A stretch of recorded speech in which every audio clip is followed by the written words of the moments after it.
The thing that really bothered me was not just that the election of a black president could mean something, but that it could possibly mean everything. We failed the red man. We didn't concern ourselves with Indigenous dispossession. We sort of owe it to the brown man not to repeat that failure. Of people of all races was exploited in the South. There was still this abiding racial violence and racial hierarchy. While Douglas denounced the Paris Commune in the 1870s, T. Thomas Fortune described abolitionism as, quote, another term for communism. By the end, you would probably wonder why you were claiming 1776 to begin with. As an intellectual or kind of theoretical claim, it would need to be far more robust to not be a little bit laughable.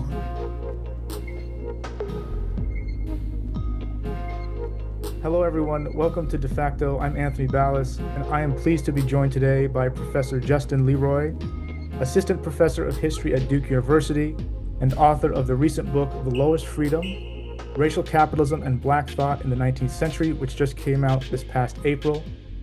Previously, Justin, along with Destin Jenkins, produced a collected volume entitled Histories of Racial Capitalism, and both titles are available with Columbia University Press. Professor Leroy, thank you for joining me and welcome to the program. Thank you so much for having me. I feel honored to be here, and I'm looking forward to our conversation. Likewise, it's a great honor to have you here.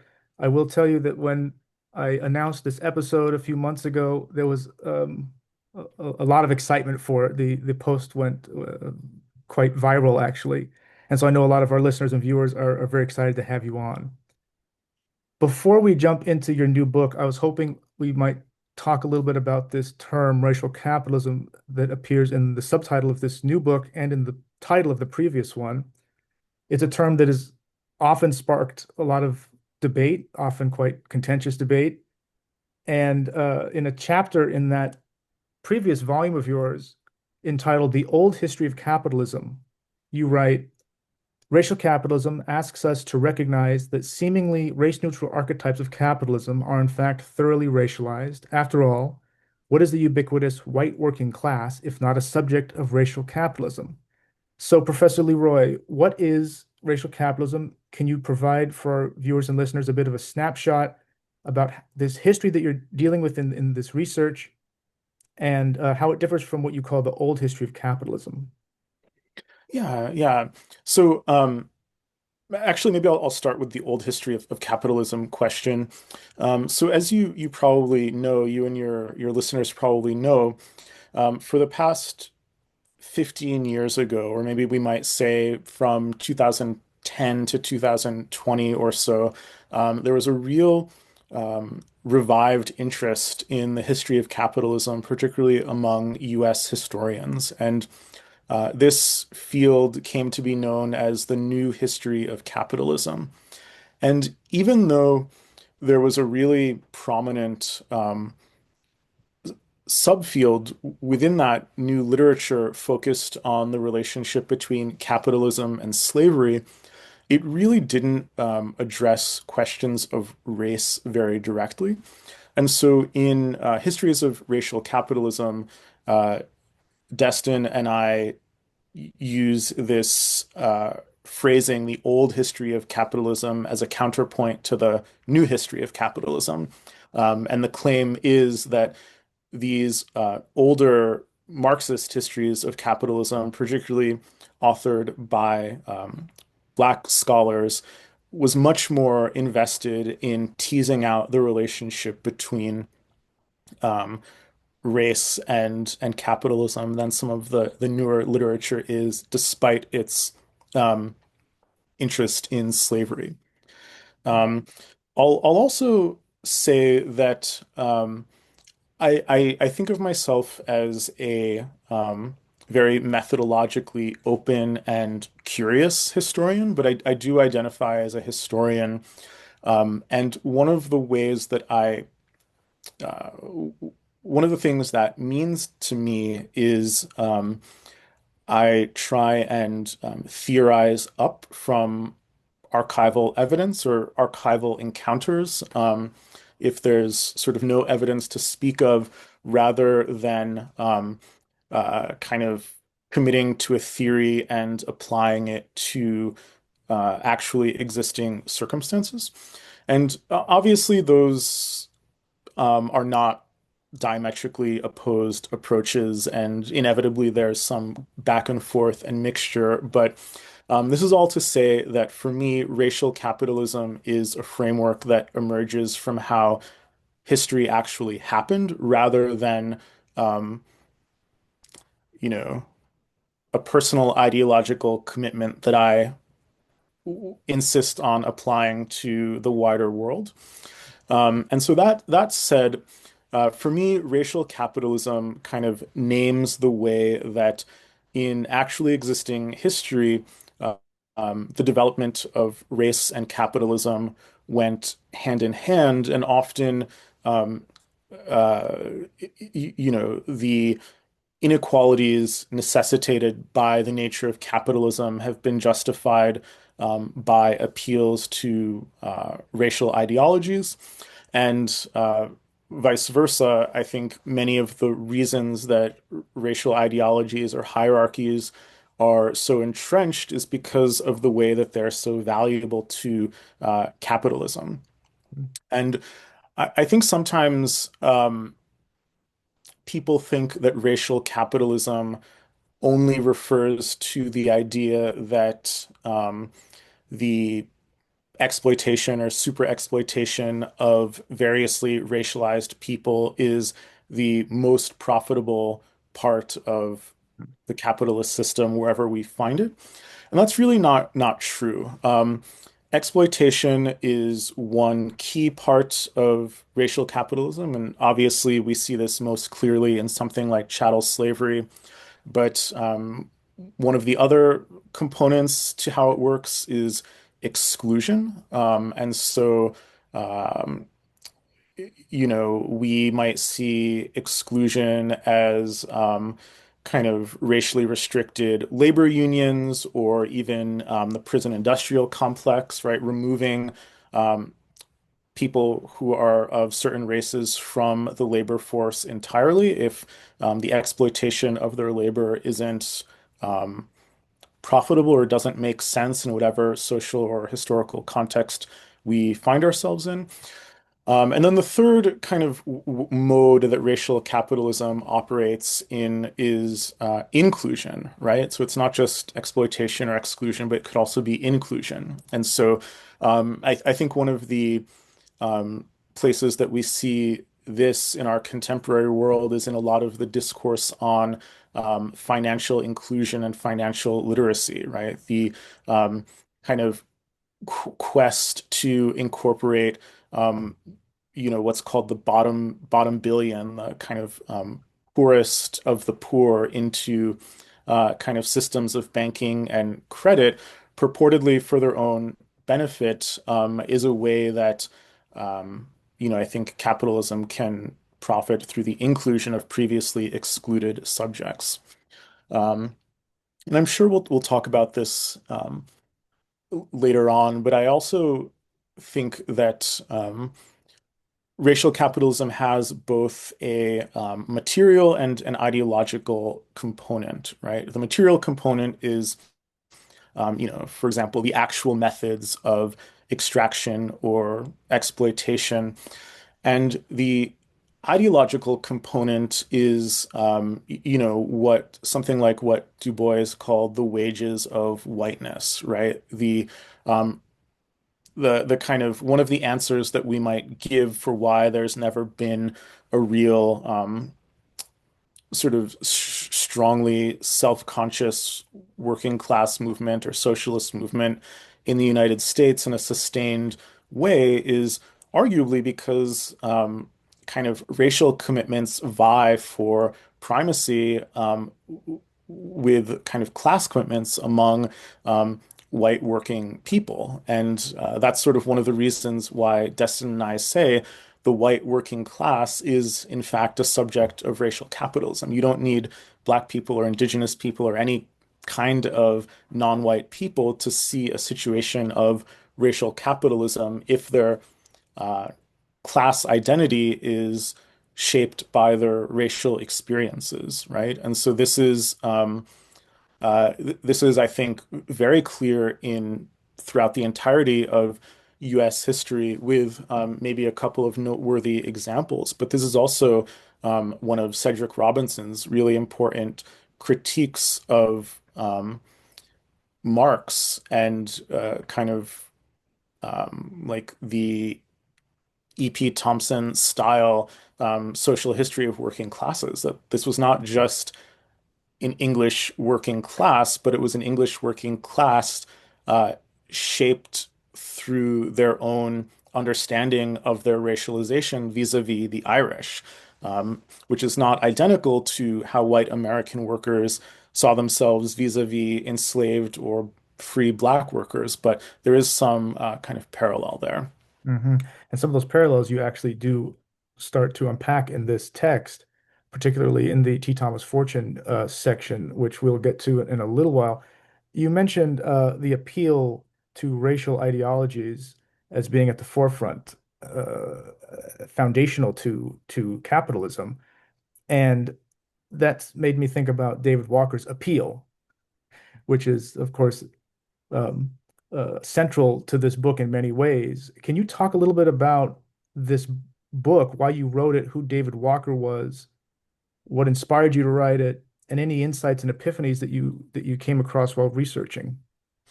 Yeah,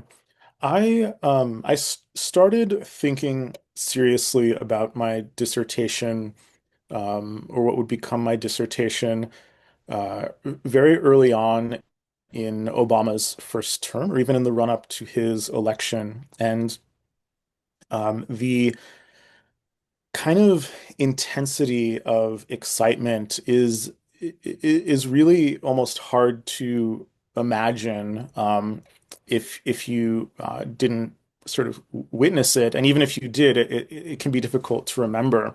For months and months, the cover of every national magazine was, "Is this the end of race? Are we entering a post-racial era?" And it wasn't just kind of white people who wanted to forget that race existed. There was a sense that among, black people and people of color and kind of leftists of all stripes, that this might be a truly transformative moment. And I think I, was always a little bit skeptical of that, not, because I had greater political insight than anyone, but just because I think I gravitate toward being a little cranky and contrarian. Um, and, I think the the thing that really bothered me about all of that discourse was not just that the election of a black president could mean something, but that it could possibly mean everything, right? That some the unspoken kind of assumption or logic was that if this happened, it could somehow vindicate the idea that the United States and its like social, economic, political systems are not perfect, but they are perfectible. And once we reach this moment, we have proof.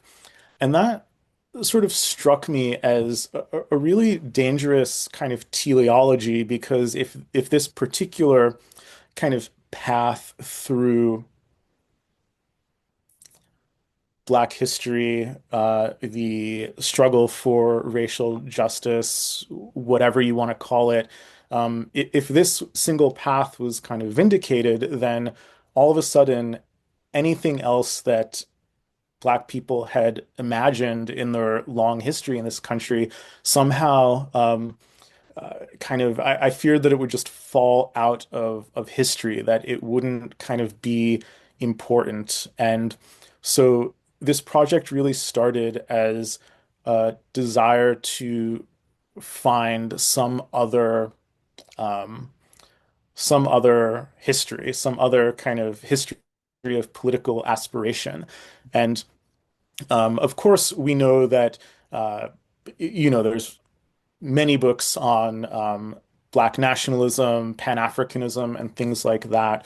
But I think I was looking more for a kind of socialist and anti-imperialist prehistory to what we think of as Black internationalism, the Black internationalism of the kind of early and mid 20th century, right? Sort of something not grounded in um, uh, kind of either a nationalism or a kind of, I guess,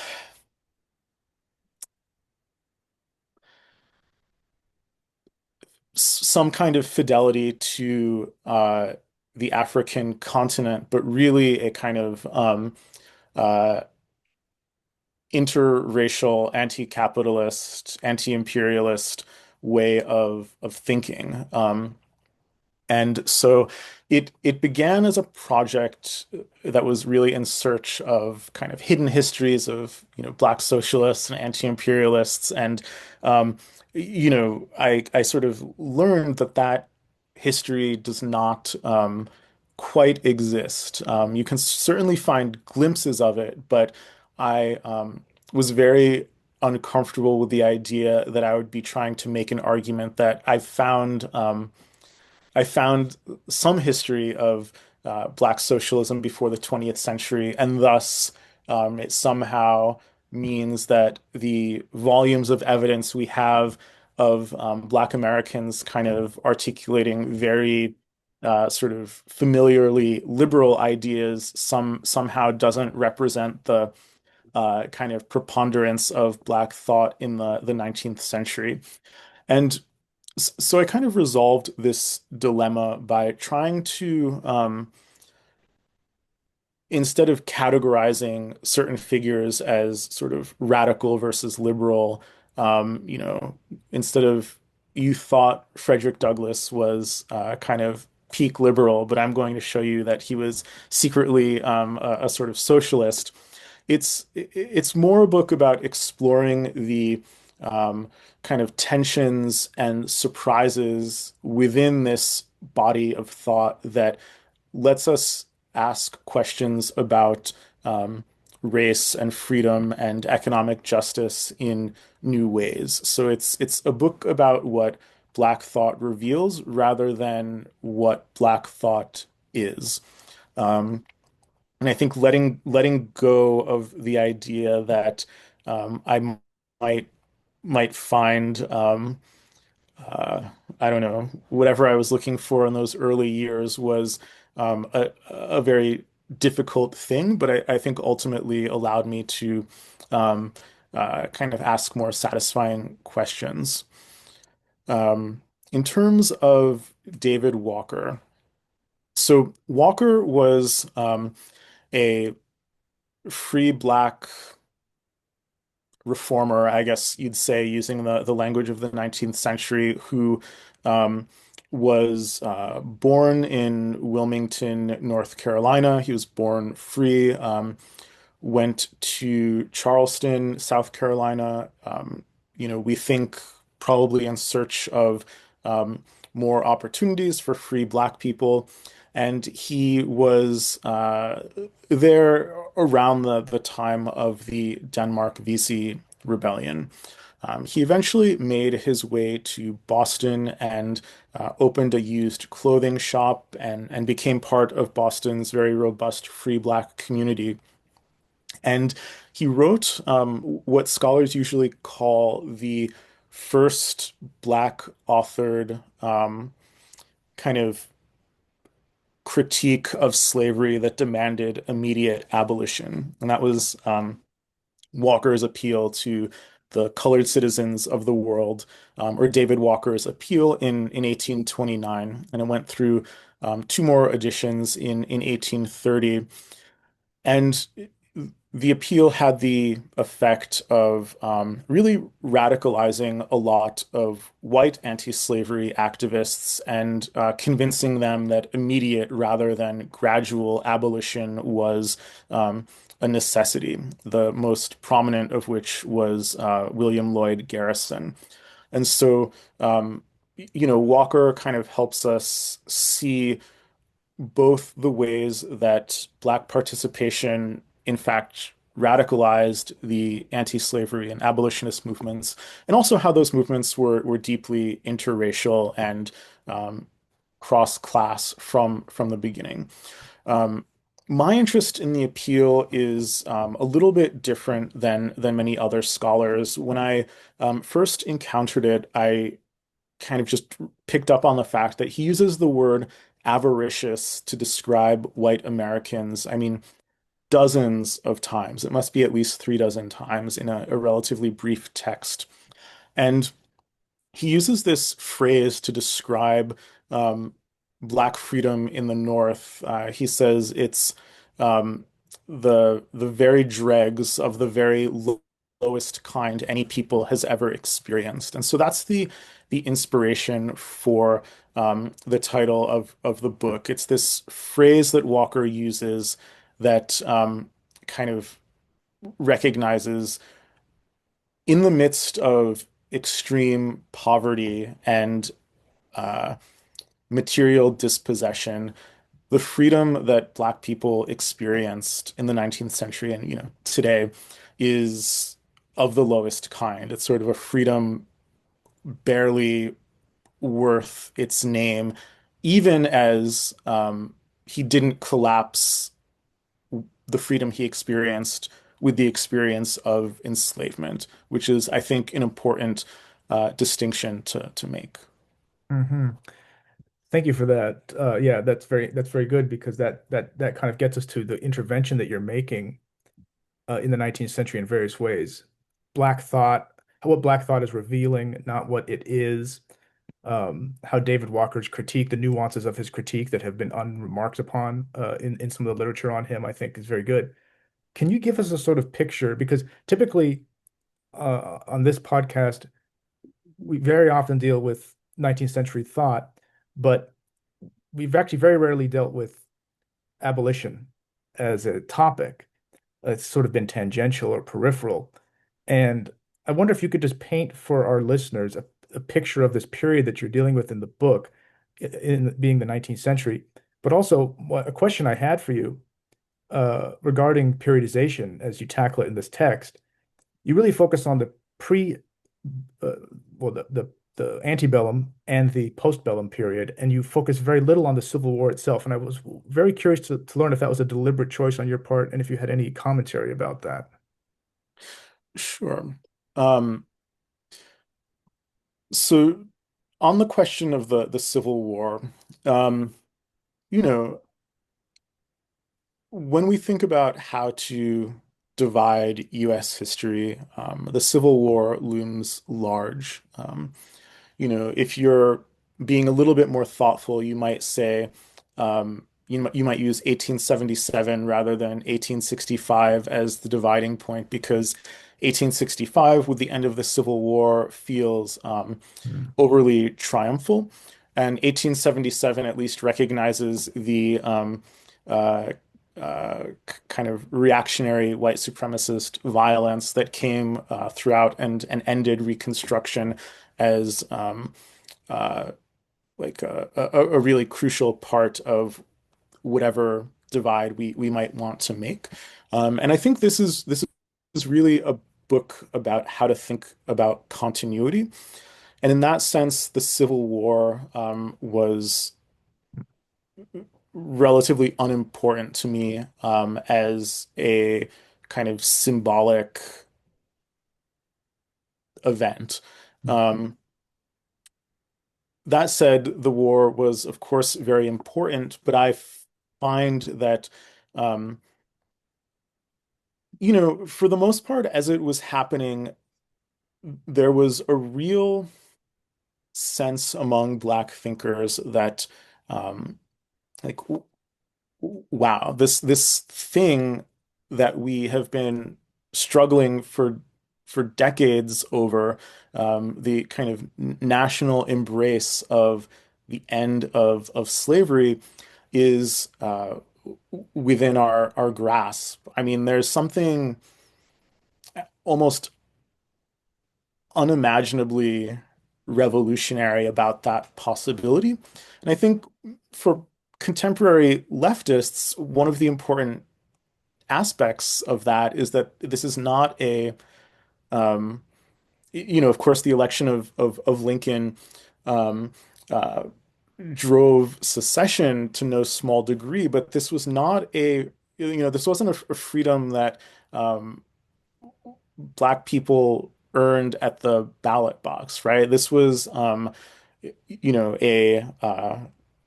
like a military revolutionary struggle in a lot of ways, even if it never lived up to um, its highest promises. Um, and so, in a sense, the focus for those years in the Black press, in Black thought, was on kind of the coming of abolition, and they debated what exactly they wanted from freedom a little bit less vigorously than in the years immediately before and after. Um, and yeah, for those reasons, I was really much more interested in kind of thinking about downplaying the slavery freedom divide as the most important kind of moment in Black history, de-emphasizing emancipation itself and thinking more about the dynamics that made that distinction less significant than we might want it to be. The dynamics that pertain both before and after the war. Although I will say one of my favorite kind of anecdotes from the book is this abolitionist named James McCune Smith, who, um, he is known as the first Black physician. He was educated in a school for free Black people in New York City, and just a kind of tremendous intellect, close ally of Frederick Douglass. In 1864, he wrote a letter to the editor of a Black newspaper saying that he didn't think that there was any force that would end slavery in the United States. And again, he wrote this in 1864, and so it was very clear by that point that it was likely that the Union was going to win, and everyone, both in the Union and Confederacy, understood that this was going to be a war about the fate of slavery. There was no kind of going back to a system in which there was slavery in one section of the nation and not in the other.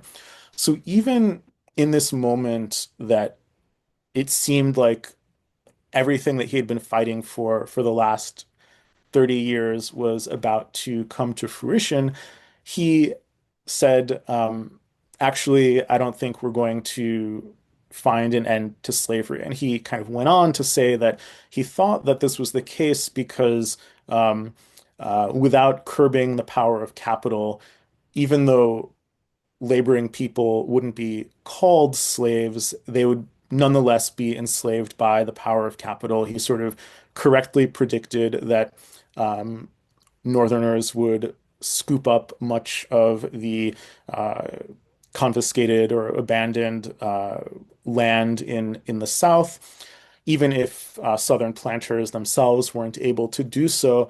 And it's really one of the most kind of striking and somewhat out of step documents I've encountered, and um, uh, so that's kind of that kind of encapsulates my sense of the war. Mm. Yes, it's important in many ways, but I find myself sympathetic to McCune Smith that I want to kind of de-emphasize its primacy over the course of the 19th century. No, that makes a lot of sense. And I think it's interesting for readers who would anticipate, well, you must say something about Civil War because that's all we've been introduced to with our knowledge of the 19th century. And then to have it withheld is quite an interesting strategy. And I think a very successful strategy for these reasons that you're speaking to and others. Um, you mentioned land, and that's another big focus of this text. I think chapter two is focused on maybe it's chapter two is focused on land and labor, but chapter one also addresses land. And I just recently I have a question about Alexandria Ocasio-Cortez, which I'll get to actually later. But recently, I think justifiably, she made some comments about 1776 that were critiqued. Um, and that's what I think is justifiable. They're critique, by the way. Uh, and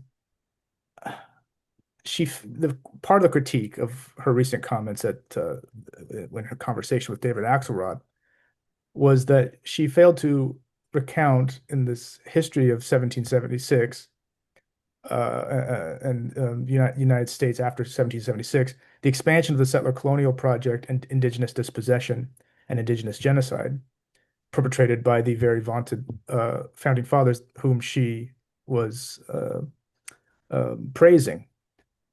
How does the history of racial capitalism and the question of blackness that you deal with in this text interface with the question of the indigenous dispossession and settler colonialism? You do write about it in this text, and that's something that I think our listeners and viewers would be very interested to hear more about. Sure. Um, so I'll first talk about, yeah, the way I engage with the relationship between these topics in the first chapter, and then why it falls out later in the book. Um, so I said earlier that there's been a really renewed interest among U.S. historians on the question of slavery's relationship to capitalism.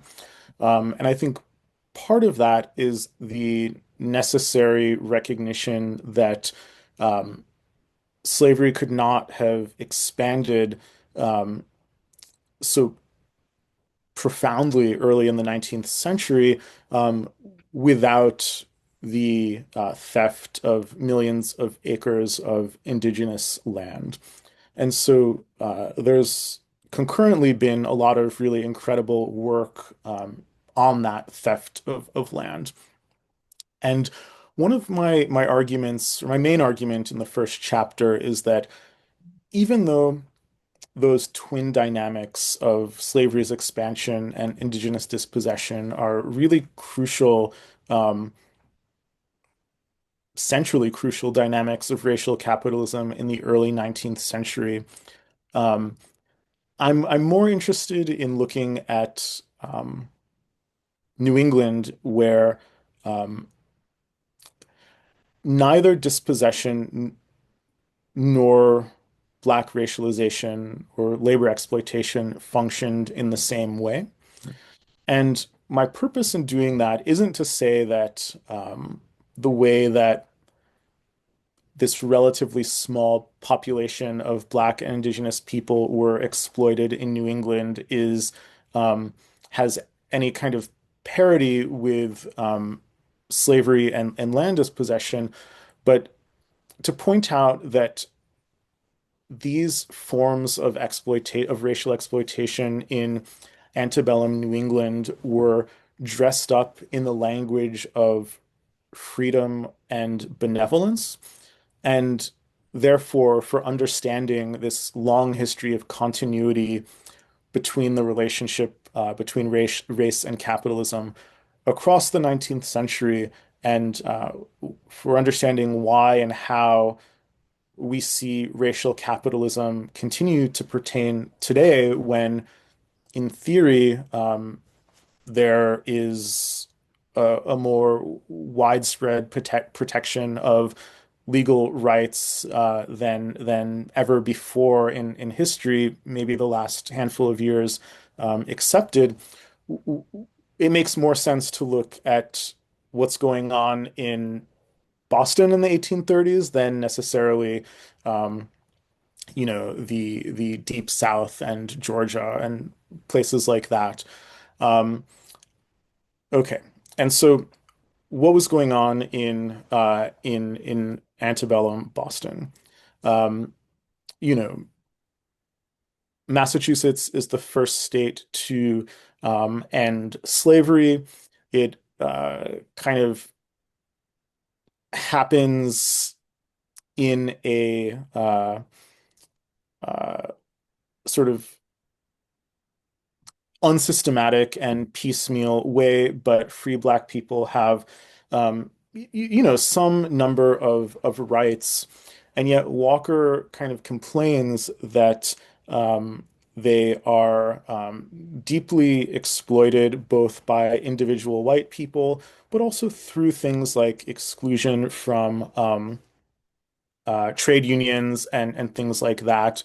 Um, Native populations in New England have experienced, um, genocidal violence for centuries at this point, and there are not very large populations remaining by the early 19th century. Um, Relatively speaking, I don't mean to kind of like reproduce the idea of the disappearing native by saying that, but it is true that they didn't make claims as sovereign nations in the way that indigenous people throughout the rest of what would become the United States were making in this period. And indigenous people lived in towns, but unlike white towns, they didn't have political autonomy. There was a system of guardians that made decisions for them.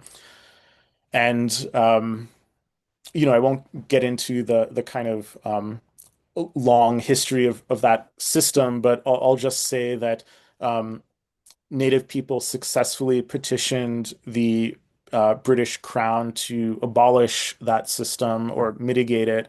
And after the Revolution, white Americans, now Americans, reinstituted it. Um, so we have these two situations that appear to be more free than what was going on in the South. We also have uh, this is a unique period in terms of the interactions between Black and Native people. Um, they're encountering each other as servants in white households, as seamen and whalers at sea, and because of um, there's kind of a demographic gender imbalance in both communities with more men and more Native women. And so we also see a high degree of intermarriage in this period. Um, and white people themselves kind of collapse some of the distinctions between Black and Native people using the terminology of people of color, persons of color. Um, Uh, William Apis, who's one of the figures I write about in this chapter, is also um, deeply, deeply influenced by Walker's appeal. And he himself organizes with Black communities in Rhode Island. And so there's a lot of real kind of social and intellectual interaction in this period that, in my mind, makes it very logical to think of them uh, together. Um, One of the things that white people are very perturbed by in this period is the way that Native communities or reservations become a sort of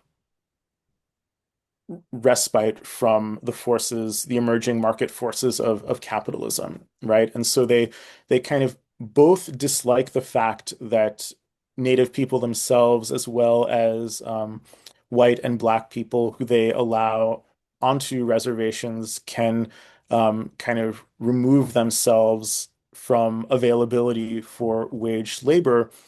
And yet they're also simultaneously upset that uh, Native people are that these so-called intrusions are somehow diluting the purity of indigenous culture, and so it's a real contradictory set of beliefs. But uh, yeah, the way that both Black and Indigenous people in New England thought about the limitations of their freedom was through various forms of property and land dispossession. Um, After the 1830s, you see Black Americans really, um, adopting some of the most mainstream American ideas about indigeneity. That is to say that um, whether or not the death of indigenous people is kind of right or wrong, necessary or unnecessary, it's a completed fact. And so we might remember them, but at best, we're going to hope that we don't share their fate. Um, and so for that reason, across much of the 19th century, um, Black thinkers who were largely located in the Northeast didn't really engage with the question of indigeneity. And when they thought about the necessity of land, it was really, I would say, I don't know if I would describe formerly enslaved Black people as settlers, maybe sort of settlers in waiting. They certainly had a settler mindset in the sense that they imagined um, land as empty of indigenous people. But this was a real gap in their thinking for much of the century, even as we know that enslaved indigenous communities continued to have actual interactions and reciprocal relationships, particularly in the Southeast. These things escaped the attention of Black thinkers. And so since the book sort of follows their thought, it, sort of drops this interest in the possibilities of Black Indigenous solidarity. Mhm. I will say, um, maybe the last thing I'll say before seeing if you have a follow-up is that um, one of the areas where this is sort of most frustrating and upsetting to me is that the fact that Black veterans of the Civil War, who understood the war as a war for their own freedom, are oftentimes the very same soldiers who are sent west to, the horrifically violent wars against Native people. Um, and it's not until the very end of the century that I think you start to see um, a little bit more thought to this question of um, empire and potentially indigeneity.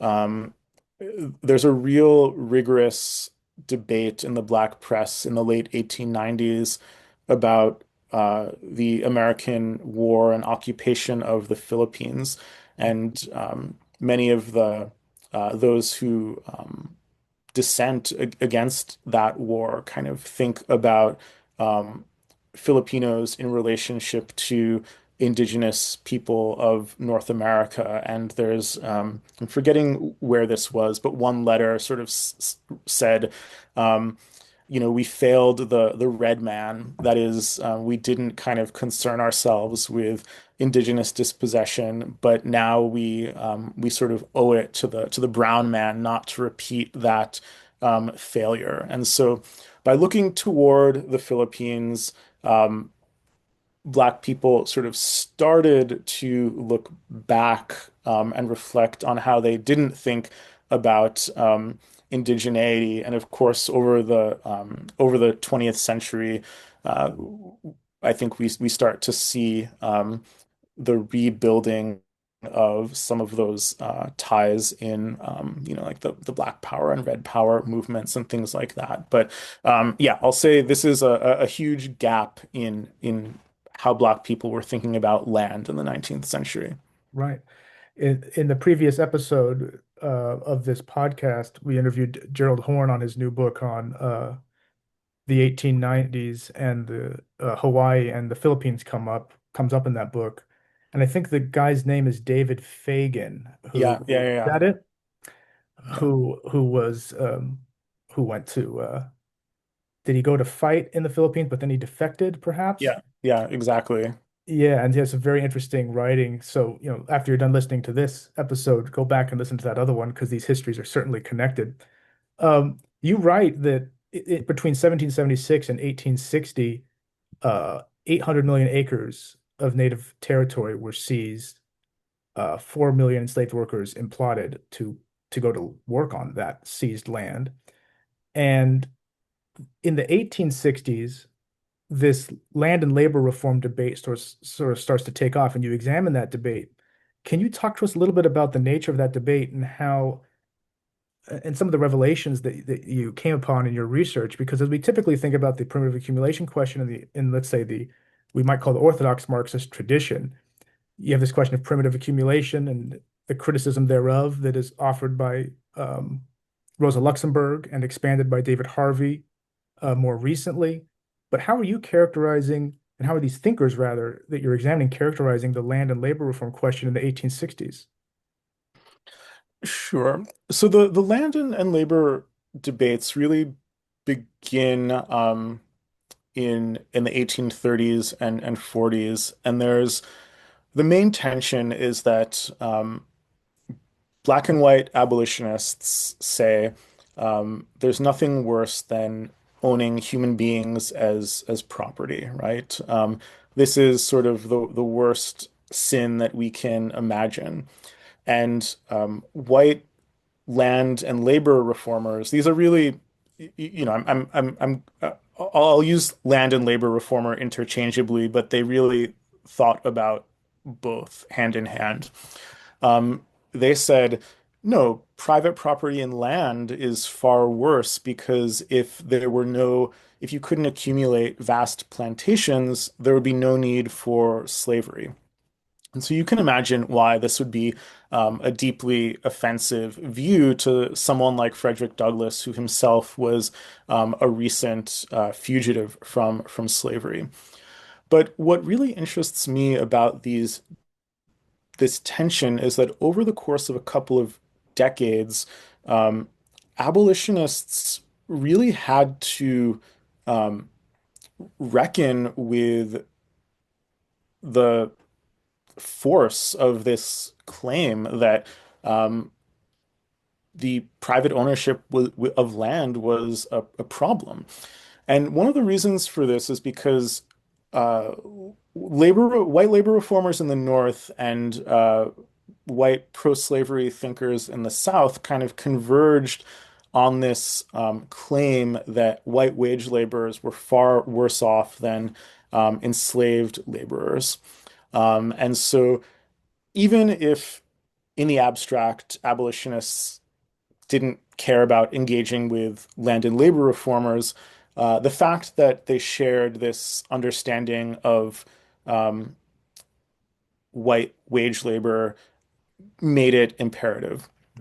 The other thing that forced this engagement was the idea that uh, a lot of Southern pro-slavery thinkers argued that the proper relationship between capital and labor was one of ownership. And the labor that they currently owned was black, but one of the ways that abolitionists tried to um, kind of pull labor reformers kind of out of ideological sync with slave owners was to say that they actually don't care about the race of their labor. If they could own you, they would.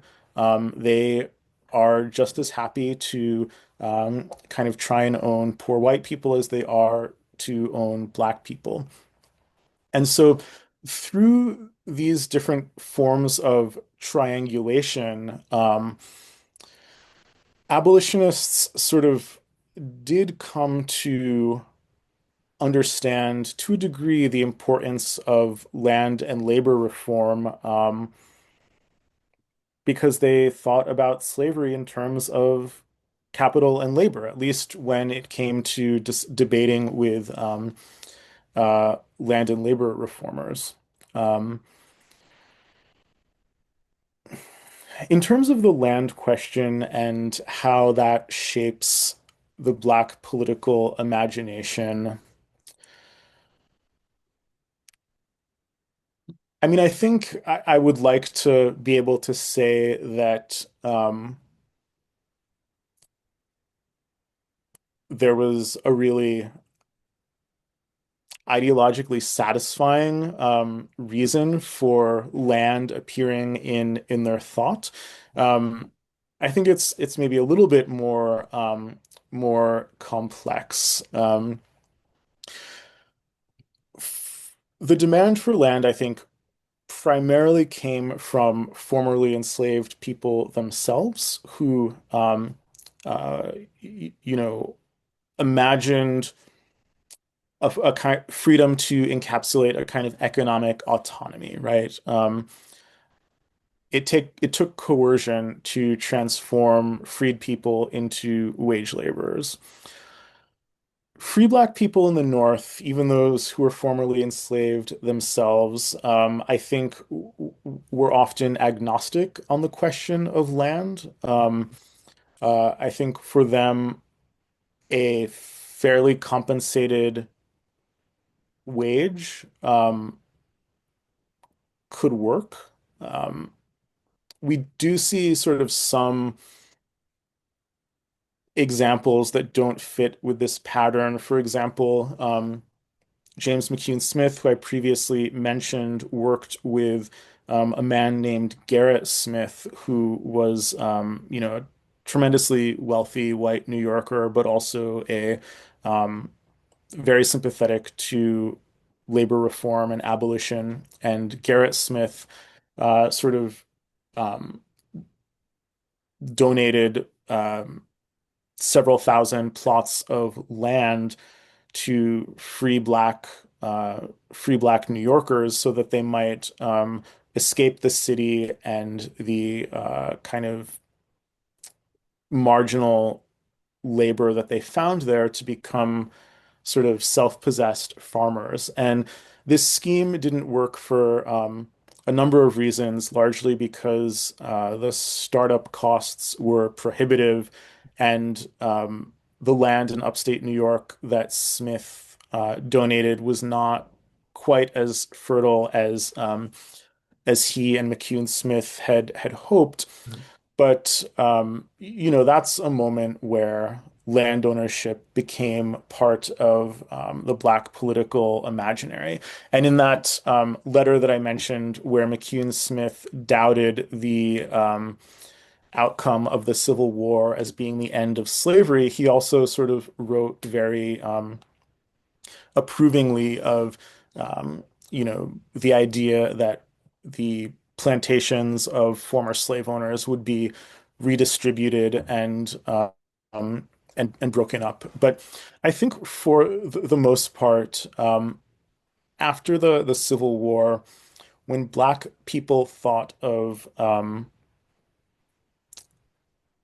economic stability and justice, it was a mix of land and labor, right? It could be land, but it could also be labor. I don't think that Black Northerners had the same uh, I don't think they held wage labor in it wasn't kind of disqualifying as automatically exploitative, right? It was much more about the conditions of work than the work itself. Um,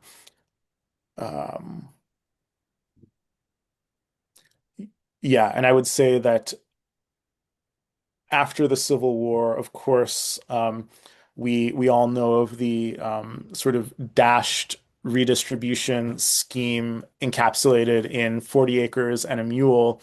After that, I think land became less important as an end in and of itself, and really something that was potentially on the table when thinking about a um, kind of suite of options for um, making labor more just. I Um, see. Did you have anything further to say about that? no, I was just going to ask if you have any other uh, if that answered the question or if you had I think follow-ups. so. Yeah. I don't have a follow-up on the land question, but I do on the labor question because in your third chapter, and this goes brings us back to Frederick Douglass, who you mentioned, you write in your third chapter that Frederick Douglass, quote, blurred the boundary between slavery and freedom using the language of economic dispossession. And I'm curious if you could unpack that a bit for us, uh, and talk a little about this other appraisal where the alleged freedom of wage labor was deemed by some to offer what you actually refer to as a worse condition than slavery, and how that question was being shaped in this period. And also, just speaking of Douglas, as you write in this text, he was working in Baltimore in the shipbuilders guild, and he had experience not only in terms of the kind of labor, but organizing with other laborers in this period. And a fun fact for listeners, he actually grew up and worked on a very close proximity to Edgar Allan Poe, actually, in Baltimore, perhaps even on the same block, according to one biographer of Poe. But in any case, can you talk a little bit about these questions and the question of labor and slavery and this very interesting comparison? Yeah. So I think kind of trying to figure out Douglas's thought as it changed over the course of the 1860s and 70s um, is probably one of the most satisfying experiences of writing this book. Um, yeah, Douglas is a so he's so prolific. It's difficult to describe him as any one thing, and I wanted to be very careful about not using some of these really generative moments of despair in his writing and saying that represents the totality of his thought just because uh, it's what I kind of gravitate toward ideologically. So yeah, Douglas in his autobiographies, he writes about how when he was enslaved, he has this experience working in Baltimore on the docks. He uh, is apprenticed as a caulker, but he very early on in his experience, white workers refused to work with free black workers, and they look down upon him as an enslaved person, and he's beaten quite brutally by some of the white people he's working alongside. Um, and he then escapes from slavery, and even though he has finished his apprenticeship as a caulker, when he arrives in New Bedford, and he goes to New Bedford because someone he encountered along the Underground Railroad route suggests that for someone with experience in shipbuilding, he'll be able to find work. He he can't find work as a caulker. He can only find sort of what we would describe as unskilled labor, even though he's undergone this training because of the sort of racial prejudices of um, the white workers that he encounters even in Massachusetts. Um, these early encounters with white labor stay with him for the rest of his life. And actually, black laborers in Baltimore did have a high degree of organizational power for a couple of decades, but that began sort of after Douglas left. And so he was left only with the memory of these sort of violent, racist, white trade unionists rather than the kind of unions that formed among free black people and were actually very successful in uh, securing high wages for a couple of decades until toward the end of the Civil War. Um, so that's sort of context for Douglas's experience before the war. After the war, Douglas is extremely optimistic. He,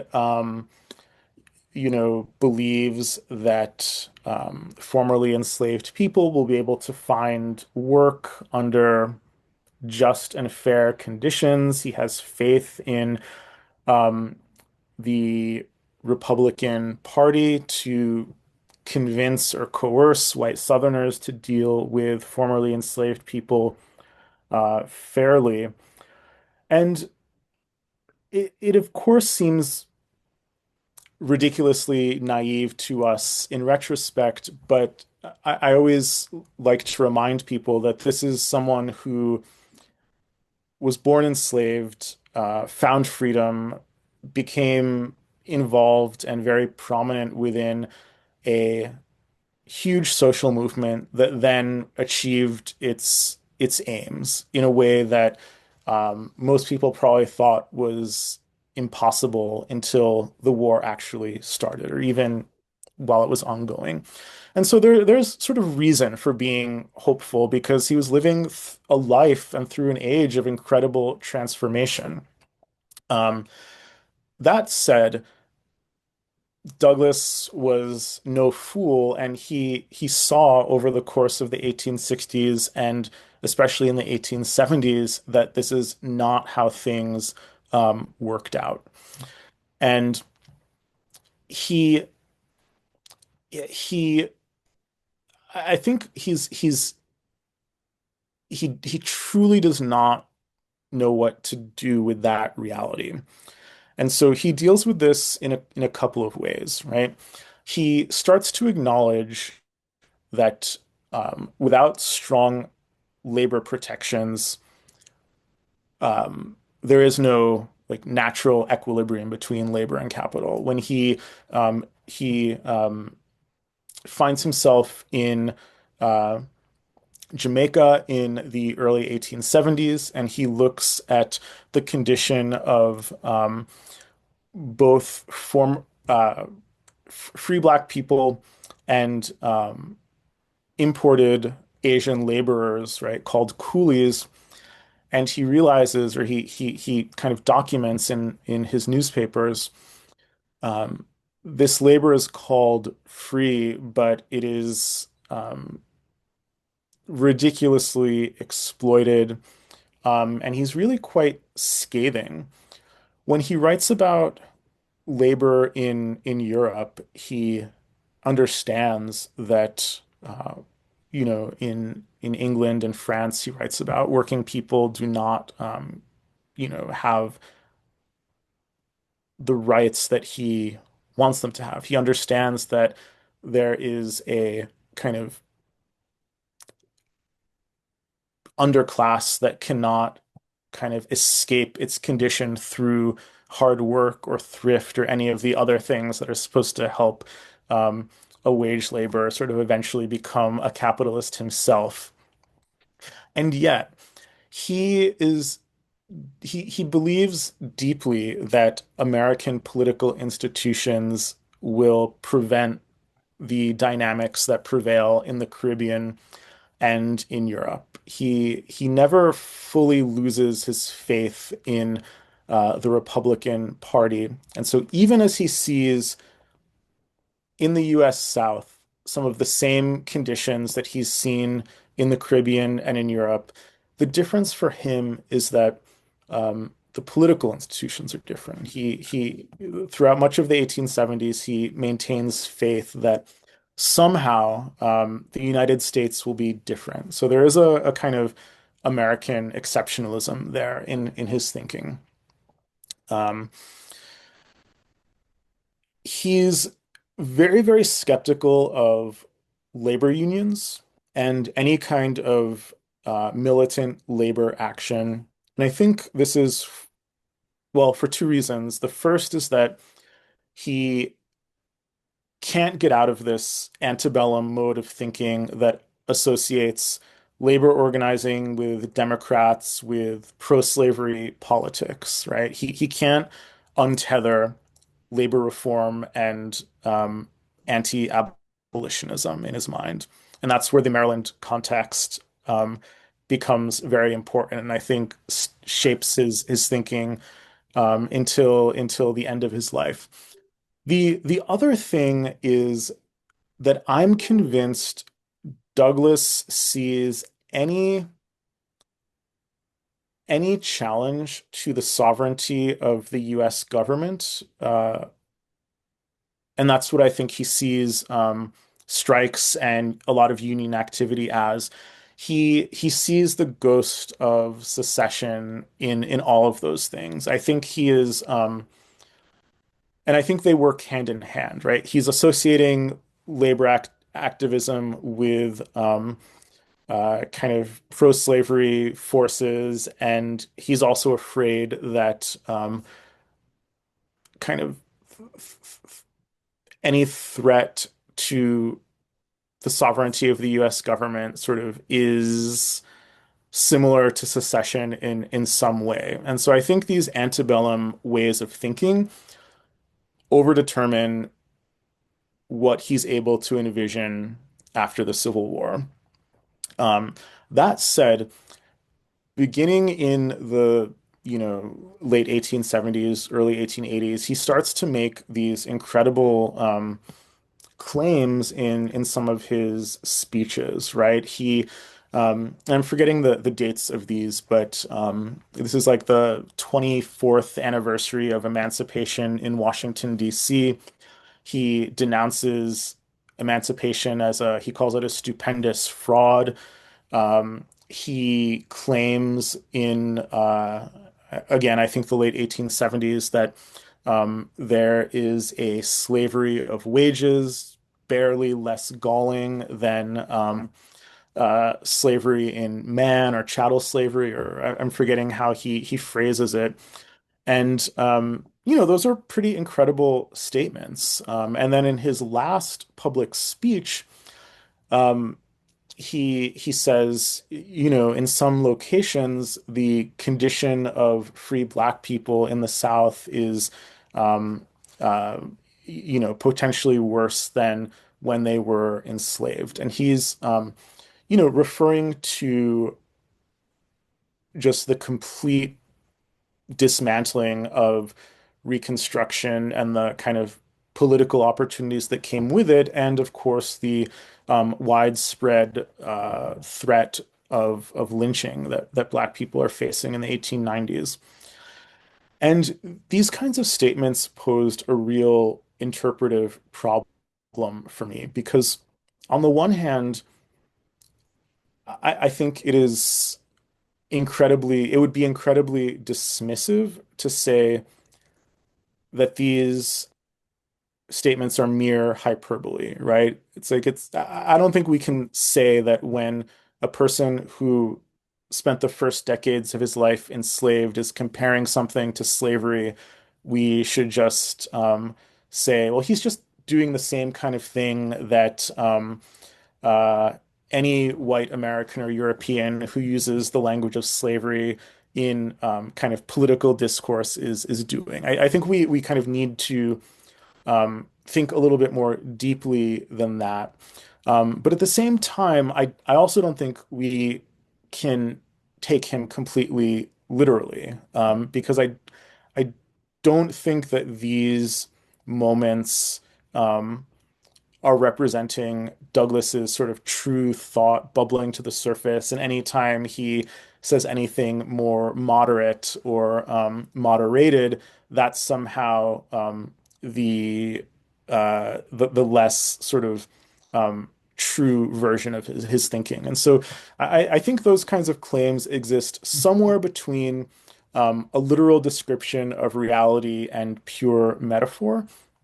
And in a lot of ways, they're the best example of the kind of method I try to employ in the book, because instead of attempting to figure out where on that spectrum between kind of thinking that slavery never ended or black people were in a worse condition than slavery on the one hand versus this is just purely rhetorical, and of course emancipation was a world altering moment. I don't think there's an answer to that. What I'm more concerned with is how this tension in Douglas's thought, or like reveals something about the limited nature of Black freedom even after the Civil War, um, because of its economic deprivations, right? I think the dissonance in reading all of these different versions of post-war Douglas is revealing something about the nature of freedom more interesting to me than whatever it reveals about the potential or limitations of Douglas's thought as an individual. And I think, uh, yeah, for even a thinker with that even a thinker with such limitless faith in American political institutions could be driven to such expressions of despair and kind of such clear articulations of the way that um, the dynamics of capitalism kind of diminished the value of Black freedom. I think that tells us that something important is there that goes beyond the capacity of Douglas's thinking, and that's what I try and excavate throughout the book. Wow. Well, that's a really incredible explication that you just gave of your own methods there, because, I'm in literature here at Duke, and um, you don't often hear sorts of ruminations on interpretation that sound so literary from history departments. So I appreciate that sort of thing, and I know that our listeners and viewers will appreciate it as well. Another figure who poses very interesting interpretive questions and questions of political tension and even contradiction is T. Thomas Fortune, who doesn't receive as much attention as Douglas. He does receive quite a bit of attention in your text. I wonder if you could talk to us little bit about T. Thomas Fortune, especially his appraisal of Eastern European labor and the communist question in the 1880s, and to just draw the distinction at the level of political thought. While Douglas denounced the Paris Commune in the 1870s, T. Thomas Fortune described abolitionism as, quote, another term for communism, while Douglas was looking sympathetically at the coolie system, well, sympathetic to the workers, that is. Uh, T. Thomas Fortune was attacking Chinese labor as a competition for black labor, if I'm not mistaken. These are there's no homogeneity in black thought at this period, but there are places where the thought intersects and departs. And I wonder if you could just talk about this figure and what he represents in this regard. Yeah, yeah. So I'll say up front that I kind of have fewer biographical details about Fortune just on the top of my head, but I do think that he experienced a real kind of political shift in the late 1880s and into the early 1890s. And you know, oftentimes this is described as kind of coming under the influence or even capture of Booker T. Washington. He like was had a sort of troubled personal life with things like alcohol abuse and indebtedness, and um, so this is all to say I don't think Fortune I think Fortune's thinking became more both more conservative and both more uh, centered around the problem of race over and against the problem of class later in his career. And so I do think that's a sharp distinction that I'll kind of say a little bit more about in a few moments. But um, yeah, Fortune was born enslaved, but the in the like maybe 1860 or late 1850s or something. He wasn't an enslaved adult in the same way that Douglas was, and he didn't participate in the abolitionist movement, and he so his thought wasn't shaped by antebellum debates in again in the way that Douglas's was. And so I think there's a kind of generational question here where Fortune really sees Republicans as kind of political failures rather than the architects of a kind of unthinkable political triumph. And it's really the Republican failures of Reconstruction that kind of ushered in this deeply violent post-Reconstruction period that is formative for him. And um, yeah, he kind of writes very sympathetically toward anarchist violence in Europe in the 1880s. This is at a moment when most Black thought was, I mean, deeply reluctant to raise the question of violence. And he did in this really incredible editorial sort of compare the abolitionist movement in the US to the various liberation movements throughout Europe. So whether it was communism or republicanism, in Ireland, sort of against English rule, kind of organizing against monarchy, socialism. Um, he really in that editorial put all of these things together as um, interlinked chains in some sort of global freedom struggle. So really, really evocative, and one of the things that made me want to delve more deeply into his thought. His major work is this long treatise called Black and White on land and labor in the South, and he um, in that book, he takes a very contrarian position and says the issue in the South isn't racial violence. It's not racial tensions between black and white. The real tension is between rich and poor. And he kind of predicts that eventually some black people will get rich, and when they become wealthy, they will oppress people of all races, and capital and white capitalists will accept them. And so he sees um, racial violence as this temporary condition that will eventually resolve itself into a version of capitalism that would look very familiar to someone in the North or Europe. And Fortune,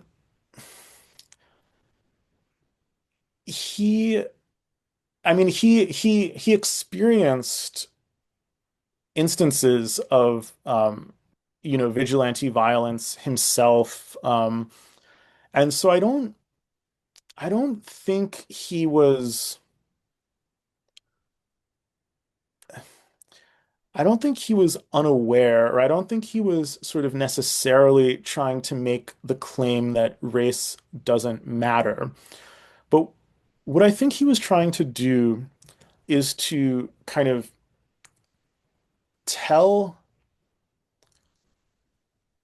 you know, people who were interested in labor reform or socialists in other parts of the country and the world that the US South is not this sort of exceptional place.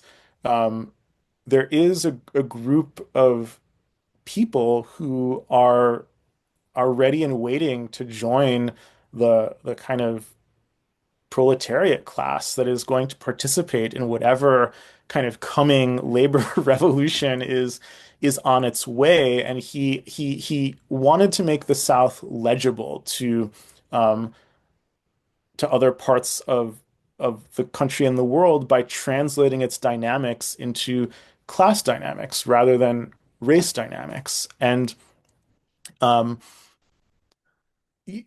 again, I'm less interested in whether or not that sort of I'm less interested in sort of passing judgment or evaluating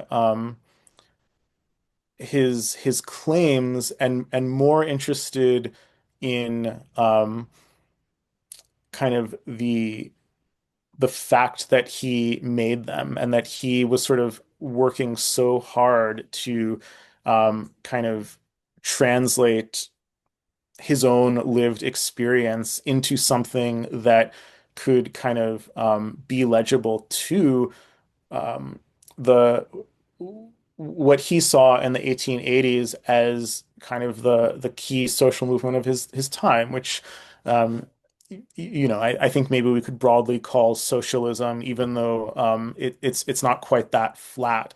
Um, and I, I think he's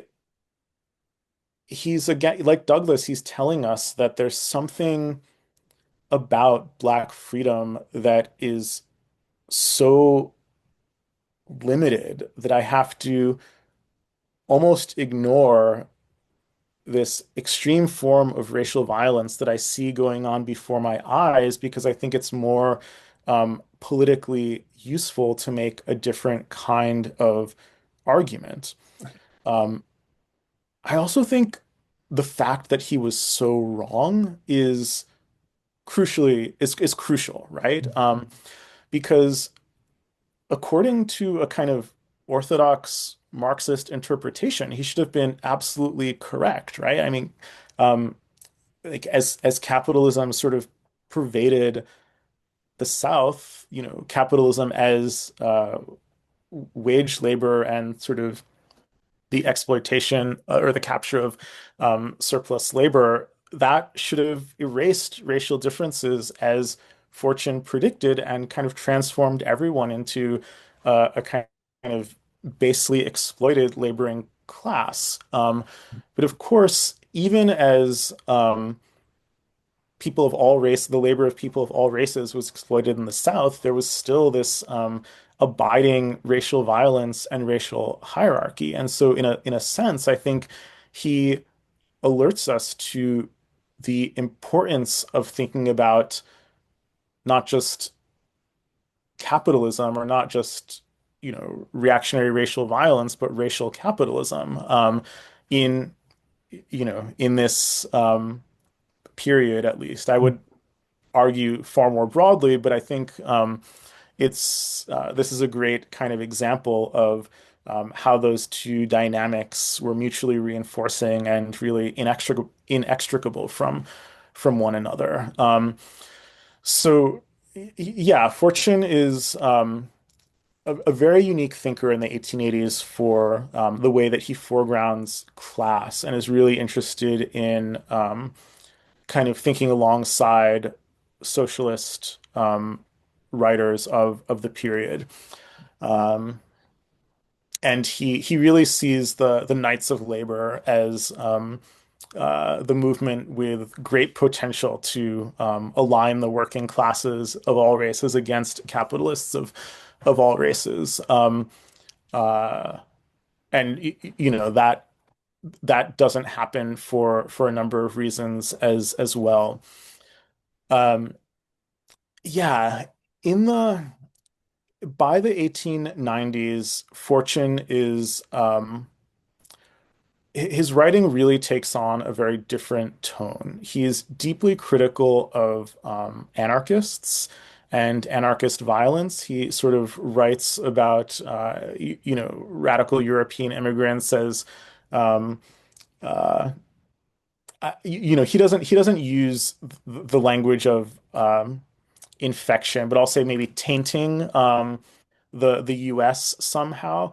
And yeah, he sort of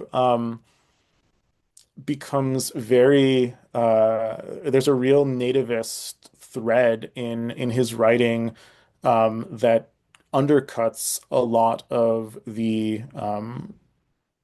potential internationalism in his earlier writing. And yeah, again, I sort of contextualize that as part of a general rightward shift, but I think we could also, you know, maybe think about it as the what happens when belief encounters reality, and potentially his um, you know, inability to stand by some of his beliefs when uh, they become politically less pragmatic. But yeah, I tend to think of it more as the former and a rightward drift as we get into the 1890s. One correction on my own behalf will be I said that he was attacking Chinese labor, but it was Eastern European labor. Well, it's yeah, it's both. I Oh, it's think both. Okay. he yeah, I mean he sort of uh endorses Chinese exclusion All right. in the sense that he says something like yeah, like we need to exclude like we need to exclude European workers as well as Chinese, Mm. because if we don't, then the exclusion of the Chinese will be proven to be just racial. And so he's kind I of like that. yeah, so he's situating his labor politics at that point firmly within a kind of nativist Mm. framework, and wants to yeah exclude all immigrants to some degree. Now, he had a contentious relationship with Booker T. Washington, but they also had a working relationship where Oh yeah. he was a Yeah. speechwriter Mhm. for Booker T. Do you think that had anything to do with his political choices in that period? I I do, but I do admit that that's an interpretation really just drawn from reading the biographical secondary literature on Fortune, and not one that I've built up from my own interpretation of his correspondence or anything like that. But yeah, that's my sense of what's going on. Um, you know, he also I think was deeply affected by the downfall of the Knights of Labor, and this kind of with it the potential of um, kind of egalitarian interracial organizing. One other quick follow-up on this, because it came to mind as you were talking. It sounds like that some of those earlier theses, although they did not come into full fruition, they sort of anticipate the Comintern and the Black Belt thesis from the 1920s during the fifth and sixth World Congresses, and maybe it's fourth, fifth, and sixth. But does that sound accurate? Is he sort of anticipating that sort of internationalist question and the national question as it develops in the Comintern in the later decade? I mean, I think maybe I'll say he's not. I don't know if he's anticipating the question, because that's sort of focusing on fortunate as an individual thinker, but I think the que like the circumstances that produce the writing and the questions he's wrestling with do show us the longer and earlier history of the very entanglements later communists were kind of also wrestling with. Hmm. I'd like to switch course here. I only have a couple more questions for you. I know we've taken a lot of t your time here, but are you okay with a couple more Yeah, questions? yeah, absolutely. Um, I'd like to just return to Alexandria Ocasio-Cortez' recent comments about 1776 as an example of a pro-working class heritage in the United States. Um, she cites Thomas Jefferson and James Madison as squaring off against the British aristocracy in this regard. What she fails to mention, as I already noted, is the indigenous question, the seizure of Native American territory, and the massacring of millions of indigenous people in the United States and elsewhere. She also fails to mention, at least they pause very briefly in their discussion to allude to the fact that these are slaveholders, but they don't draw any of the consequences of mass enslavement, which accelerated the scope during these years after 1776 through the Civil War period, all while using the rhetoric that, because of your work, we can understand as racially coded, speaking of, quote, everyday working people. And I'm just curious, you're an expert in Black political thought, slavery and abolition of this period. What is your appraisal of this sort of caricature of working class history and labor history in the 19th century, and the persistence of this sort of mythology in 2026? Yeah, that's a great question. I mean, I guess I'll just sort of start by flatly saying I would not describe the American Revolution as a working class revolution. But at the same time, you know, the people who we think of as the key architects of the revolution, particularly the Virginians, who were extraordinarily wealthy slave owners. I don't know, possibly more wealthy than um, much of the British like formal aristocracy in this period. Um, to say that they thought of the revolution as a working class revolution or sort of something that would dispossess them of their own wealth, power, and authority and kind of share it with common people. I mean, I think that is a fairy tale. At the same time, I think that the rhetoric of the American Revolution did resonate with many different types of people. And part of the aftermath of the revolution was having to uh, discipline those people, politically, economically, militarily, into disabusing them of the notion that the revolution would, in fact, mean what they hoped it would mean. And um, so I guess if I'm going to be try and kind of frame a sympathetic response, um, revolutions,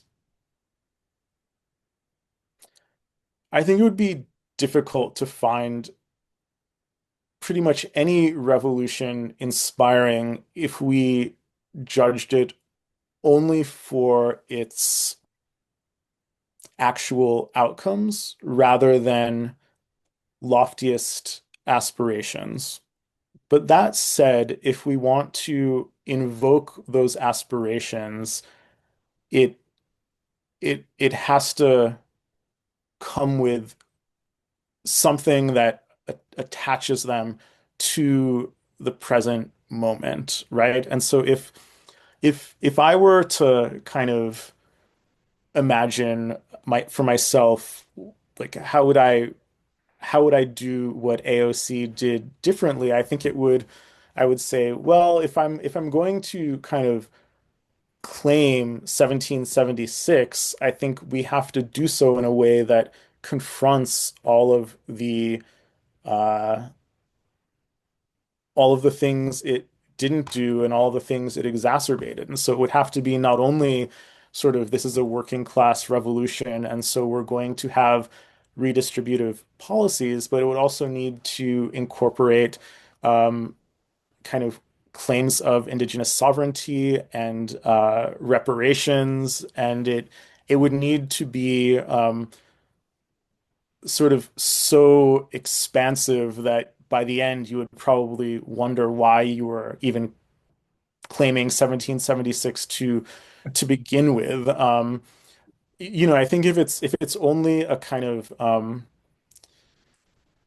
some sort of signal to working class white people that the left can kind of embrace the language of patriotic nationalism as well, then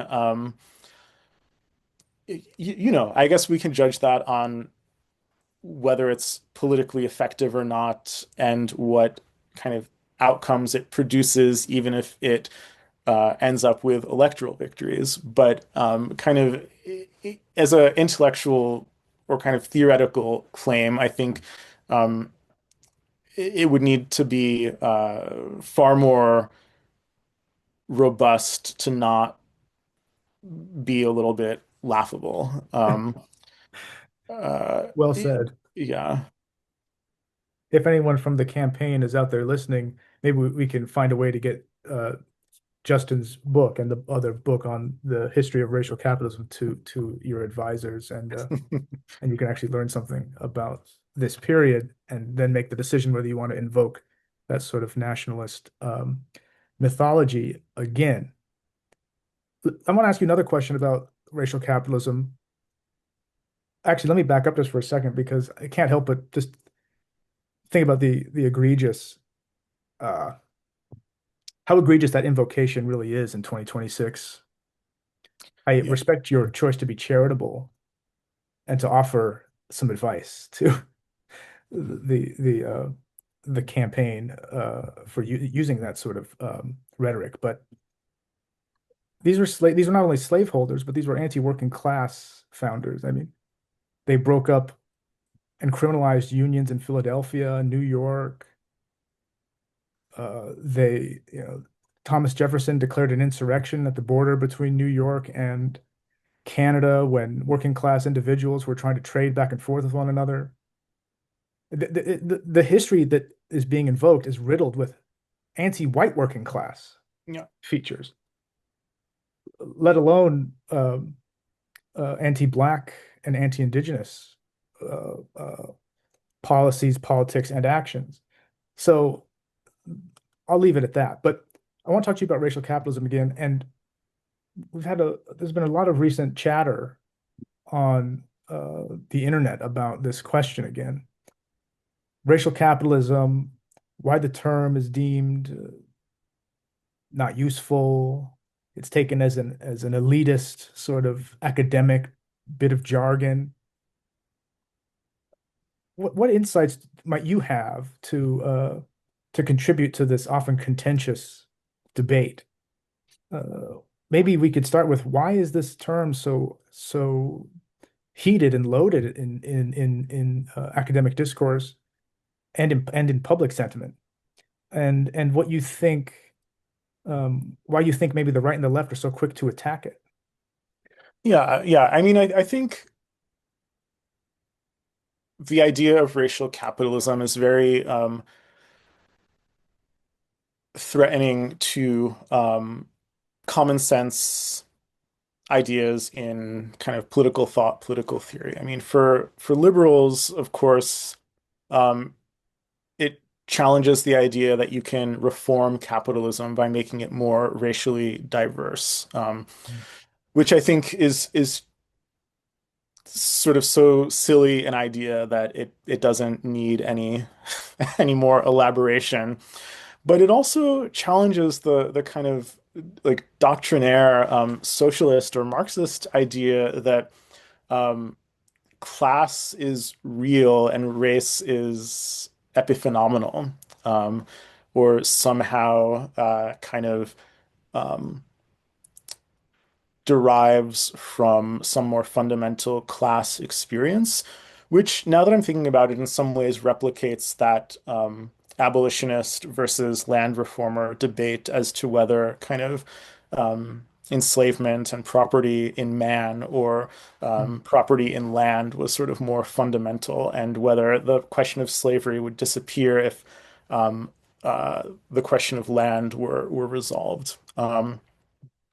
So I think that's one of the major tensions, the sense that it just sort of pushes up against Marxist orthodoxy. And I'll also point out here that even, I mean, there were 20th century Black Marxists who didn't disavow race, but at the end of the day made class more um, fundamental. There's a C.L.R. James quotation. I think it's in the introduction to Histories of Racial Capitalism. Maybe you um, will know it offhand better than me, but he says, you know, the only thing worse than like not thinking about the imperialism question or the race question is like only thinking about it or something like that, right? So I think that encapsulates the sort of complex position that many Black Marxist thinkers in the 20th century um, embraced. Although, you know, this is far from my area of expertise, and I'm sure someone listening will be able to correct me. But um, yeah, that's why I think racial capitalism sort of rubs a lot of sort of online leftists the wrong way. The um, the other thing that I think is going on is I think that people going back to what I began with, I think sometimes people understand racial capitalism to mean that um, capitalism only functions through the hyper exploitation of racially marked people in every circumstance throughout history. Um, and that's sort of a gross oversimplification. One reason for that is because even when we're only talking about white workers and white capitalists, um, the context and experience is deeply shaped by race, particularly in the US, but also in you know, any kind of uh, like sort of colonial or post-colonial society, right? Um, the other thing is that I think sometimes uh, critics don't understand the breadth of what race means. So a few years ago, Michael Walzer, who is or was the editor-in-chief of Dissent magazine, wrote a critique of racial capitalism. And if I recall correctly, he used like Russia and China as examples, and he sort of said these countries don't operate through hyper exploiting a racial population. And there's, I think, a few sort of errors there. The first is to think about nations in discrete terms, right?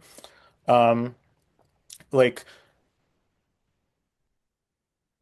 there might not be any racial or ethnic division between sort of Chinese factory owners and the people working in those factories, but China is a kind of it produces for the global north, not just the global north, but it's sort of a site of production for cheap goods in the in the global north. And Hmm. that international dimension is a part of racial capitalism, right?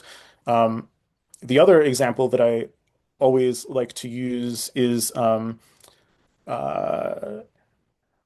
um, uh, Darren Byler's Terror Capitalism, which is an ethnography of um, Uyghurs in Xinjiang, China, and he makes the claim that I find very persuasive that this sort of very old form of ethnic difference, kind of as a result of like early Chinese imperial histories, it became a racial difference in the wake of post 9/11 global Islamophobia. And it's this really contemporary example of how of what of doing what Cedric Robinson claims in Black Marxism, that these kind of early forms of difference became calcified into what we know as race with the emergence of capitalism. So racial capitalism doesn't posit that any form of difference is sort of like real or ahistorical or timeless. There's a um, dynamism to it. Um, I think, yeah, it also needs to be taken in an imperial context, not just a national context. Um, I think I don't know much about contemporary Russian history, but I imagine that much of its wealth comes from oil and energy generation. So much of the country is, I mean, Siberia is this is like a settler colony. The idea that um, North Asia was just empty until Russian occupation is sort of the very reproduction of settler colonial logic in much more familiar contexts. And an old colleague of mine who was a specialist in the Russian Empire and Central Asia sort of pointed that out to me that we like of course we need to think about the space of someplace like Russia as produced through um, the dynamics of racial capitalism vis-a-vis settler colonialism and various indigenous people. Um, so those are just a couple of straightforward examples. Um, and it's the other thing I'll say is that I think some of the critiques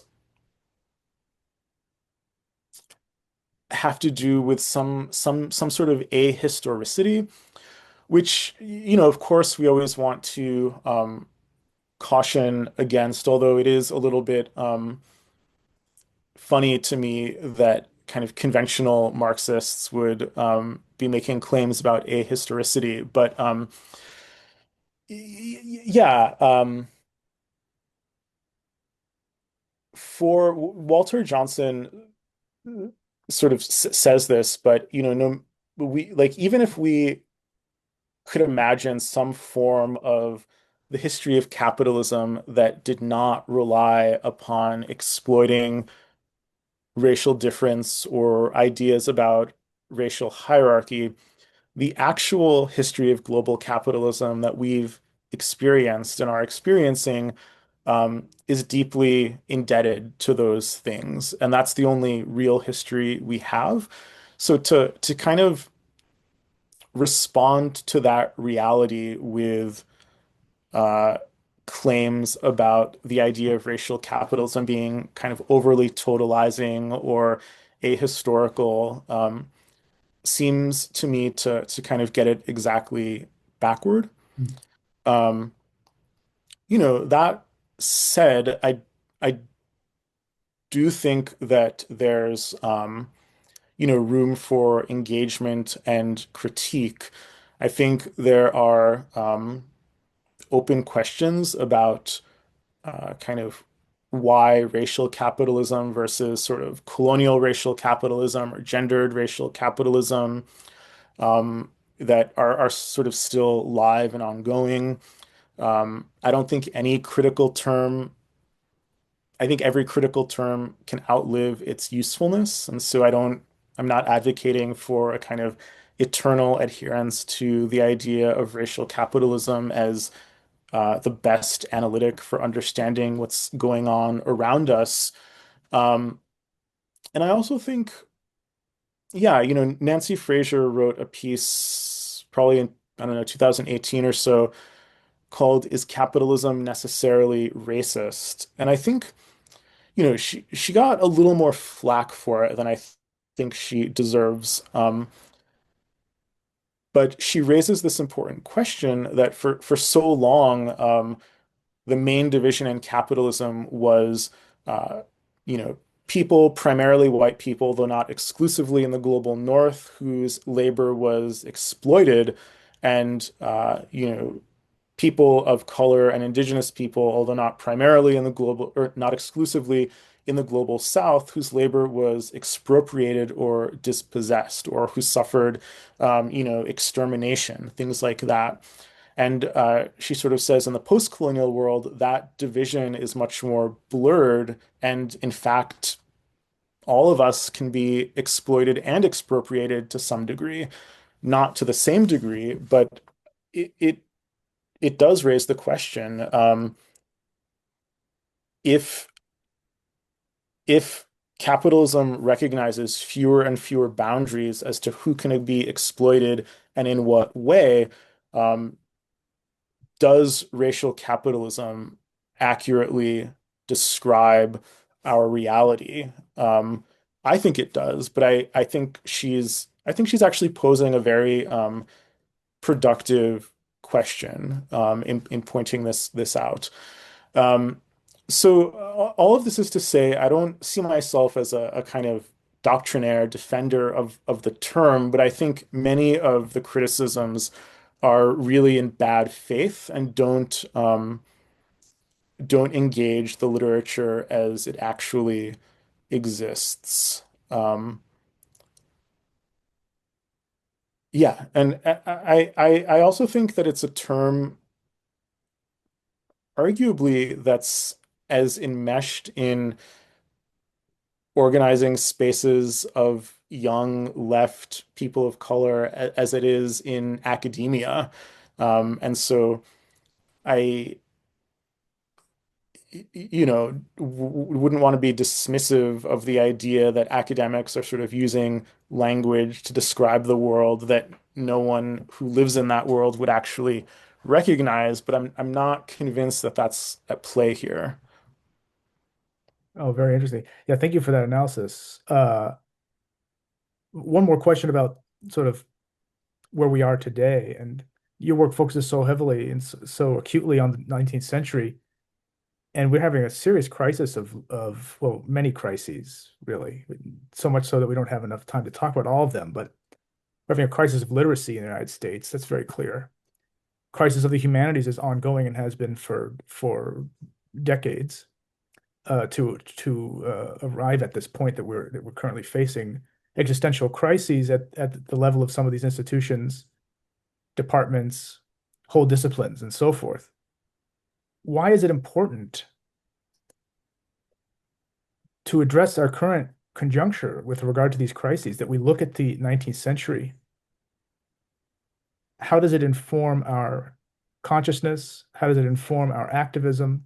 How does it participate in the preservation of these forms of thought that are drying up and being swallowed up by this Moloch of racial capitalism? Um, yeah. I mean, the 20th century,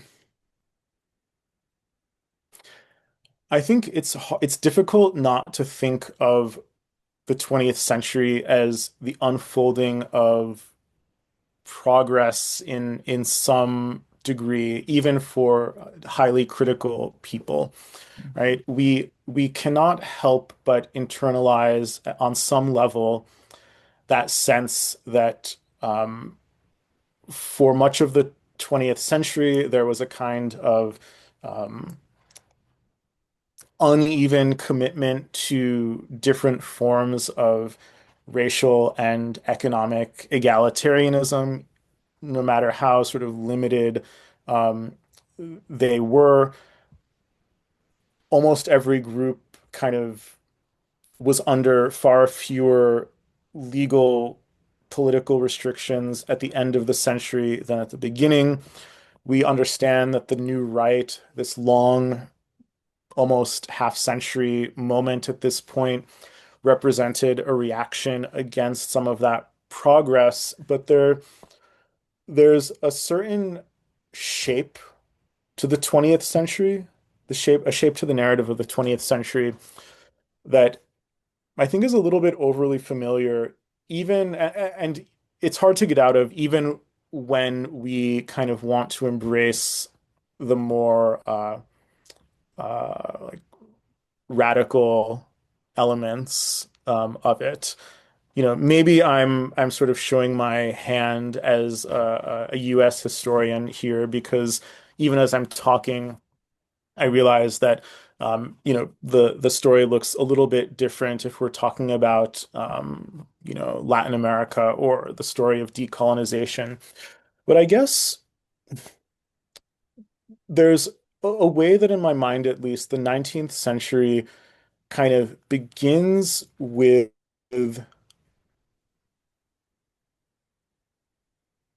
a, a, a, a sense of political possibility that looks very different and perhaps narrower by the end, right? And what I mean is that um, at the beginning, in the first few decades of the century, we can kind of, I mean, I can identify reform movements with just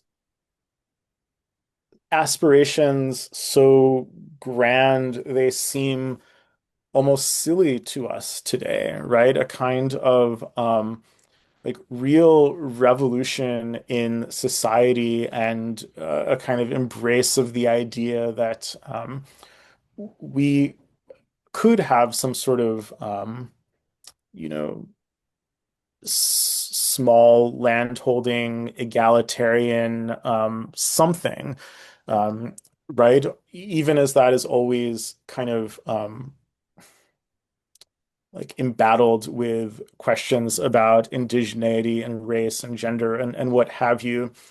But over the course of the century, there's sort of this technological, bureaucratic, economic labor infrastructure that like still produces moments of radical organizing and thinking, but the actual possibilities for dramatically transforming the world feel, at least to me as a kind of historian, feel a little bit narrower. And maybe this is encapsulated by the way that we like even the kind of, I don't know, moderate demands of Reconstruction, that is like any kind of land redistribution or what have you, uh, were off the table even almost from the moment that these ideas could be thought.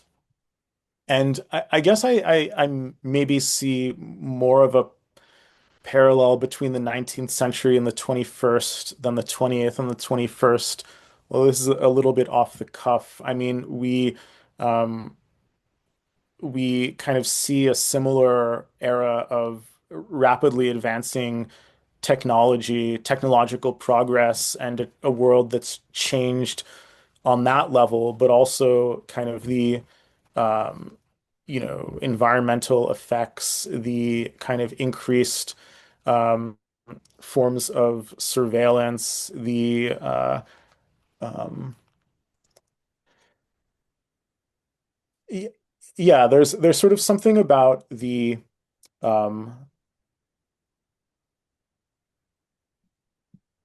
there's something about the 21st century that feels like an echo of the 19th to me. again, I don't know if that's just my bias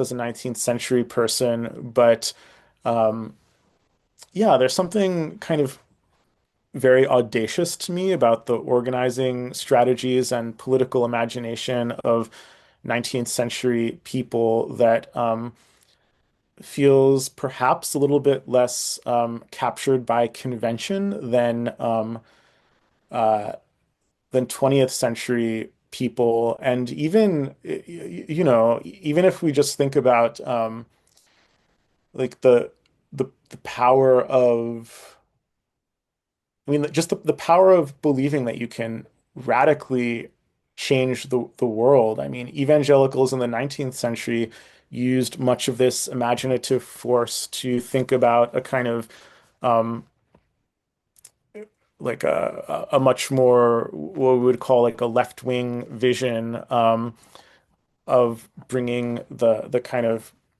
perfection of heaven to earth. And of course, um, now our world is shaped by a much more apocalyptic vision of that evangelical zeal. But what I see as these two moments sharing is really not being limited by what appears kind of immediately possible to our eye. And there's something kind of untethered in a both scary and productive way about some of these politics. Um, yeah. And I guess, the last thing I'll say is just to return to the central thesis of the book that kind of promises of greater freedom without economic justice are uh, things that we should be very wary of. And I think that's, one of the defining features of the first quarter of the 21st century, right? Every form of freedom except the freedom to not be worried about starving for average people. Well put. That was a very, very compelling answer. We'll have to talk at some other point about this parallelism between the 21st and the 19th. I'm very, very compelled by that thesis. The book is called The Lowest Freedom. You can get it online. I will link to it in the description to this interview. Professor Leroy, thank you so much for joining us. This was a fantastic conversation. Thanks for taking so much time out of your day to talk to us. Can I just ask what you have planned on the horizon that your readers can look forward to in the future?